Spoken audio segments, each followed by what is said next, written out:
মরুর দেশের দুম্বা আকারে এক একটি ছাগলের সমান কিংবা তার চেয়েও বড়। পাশেই বেঁধে রাখা হয়েছে মরুভূমির জাহাজ উট। গত কয়েক বছর ধরে বাংলাদেশে কোরবানির পশুর তালিকায় রয়েছে এসব পশু। তো আর এই দুম্বাগুলো যেগুলো আছে এগুলো আপনার প্রায় লাইভ ওয়েট আপনার 100 কেজি প্লাস আছে। তো এগুলো আমাদের আসলে আস্কিং প্রাইস হলো আপনার শুরু হলো 3.5 থেকে 5 লাখ টাকা পর্যন্ত।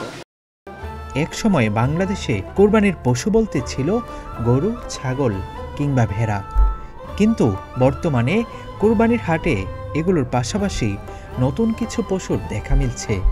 একটু বেশি টাকা খরচ করে হলেও দুম্বা, উট কিনছেন শৌখিন ক্রেতারা। রাজধানীর মোহাম্মদপুরের সাদেক এগ্রোতে কোরবানির আগে বসে পশুর মেলা, যেখানে ফার্মটি তাদের বিভিন্ন পশু প্রদর্শনী করে থাকেন। ক্রেতারাও সেখান থেকে তাদের পছন্দের পশু ক্রয় করেন।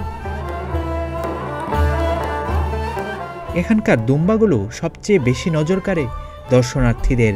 অনেকটা ঠান্ডা স্বভাবের এই পশুগুলো গত কয়েক বছর ধরেই বাংলাদেশে লালন পালন করা হচ্ছে। এবারের কুরবানির ঈদে 4 থেকে 5 লাখ টাকায় বিক্রি হচ্ছে এক একটি দুম্বা। সাদেক এগ্রোর কর্মকর্তারা বলছেন, বাংলাদেশে প্রতি বছর দুম্বার চাহিদা বাড়ছে।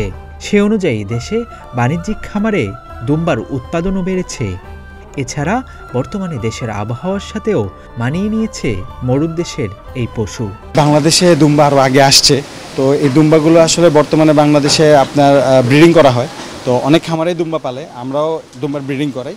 তো আমাদের আসলে এখানে যে দুম্বাগুলো আছে সেগুলোর মধ্যে আমাদের কিছু ঘরের বাচ্চাও আছে, হ্যাঁ, আর কিছু আমাদের আগের কালেক্ট করাও আছে। তো সবগুলো মিলে আছে। আর দুম্বার আসলে ছাগলের চেয়ে আপনার রোদ প্রতিরোধ ক্ষমতা অনেক বেশি। আপনার ছাগলের যেমন ঠান্ডা লাগে, তো দুম্বার এরকম মানে আসলে ঠান্ডা লাগে না, হ্যাঁ। তো এর জন্য আসলে দেখা যায় যে এখন বর্তমানে অনেকেই বাণিজ্যিকভাবে আপনার দুম্বার খামার করতেছে।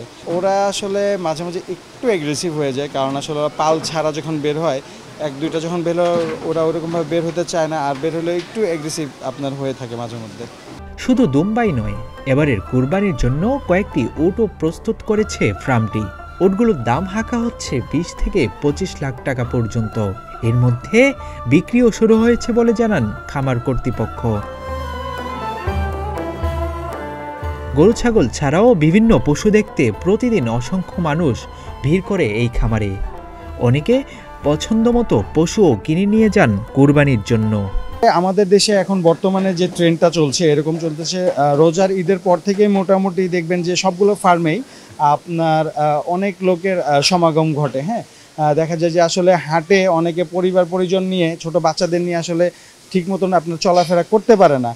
যতই যা হোক না কেন একটু হলেও ভয় থেকে থাকে, কিন্তু আসলে ফার্মে আসলে এখানে যে পরিবেশটা থাকে, তো এই পরিবেশে আসলে সবাই আসলে ঘুরে গরু দেখে আপনার খুব স্বাচ্ছন্দ্য বোধ করে। এবং এখানে আসলে হয় কি, ফার্মগুলিতে আসলে মাল্টিপল আপনার ব্রিডের গরু দেখতে পারে এবং মাল্টিপল আপনার জিনিস দেখতে পারে, লাইক আপনার দুম্বা, উট, ভেড়া, তারপর অন্যান্য মানে যত আসলে আপনার গরু আছে, ছাগল আছে, সব দেখতে পারে। তো এর জন্য আসলে দেখা যায় যে সবাই খুব এই জায়গাটায় মানে ফার্মগুলোতে খুব বেশি ভিজিট করে এবং ফার্মটা খুব প্রত্যেকটা ফার্মই আসলে খুব জাঁকজমক হয়ে থাকে। আল্লাহর সন্তুষ্টি অর্জনের জন্য কোরবানি দিয়ে থাকেন মুসলিমরা, আর তা দিতে হয় প্রিয় পশুর মাধ্যমে। তাই তো সবাই চেষ্টা করে সবচেয়ে সুন্দর পশু দিয়ে কোরবানি দেওয়ার। আবু বকর রায়হান, প্রতিদিনের বাংলাদেশ।